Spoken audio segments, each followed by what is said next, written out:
PTV, Telebisyon ng Bayan.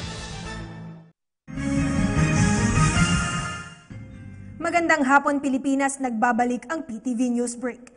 Nakatakdang ipresenta bukas si former National Bureau of Investigation and Bucor Chief Rafael Ragos sa Muntinlupa Regional Trial Court matapos ang kanyang voluntaryong pagsuko sa otoridad kaninang alas 10 ng umaga.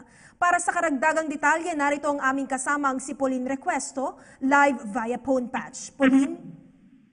Joy, kinumpirma nga ni National Bureau of Investigation spokesperson Ferdinand Lavin na nasa kustodiya na nila si dating Bureau of Corrections Chief Rafael Ragos matapos nitong sumuko kaninang alas 10 ng umaga.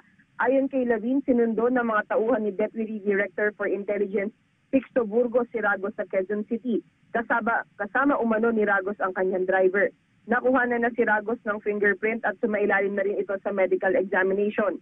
Sinabihan na rin umano si Ragos ng kanyang karapatan na magkaroon ng abogado. Bukas naman nakatakdang dalhin si Ragos sa Muntinlupa Regional Trial Court. Ang judge umano ang magdedesisyon kung saan ididetine si Ragos, pero ani Lavin, nagpahiwatig na ang dating pinuno ng Bucor na gusto niyang manatili sa NBI para rin sa kanyang seguridad.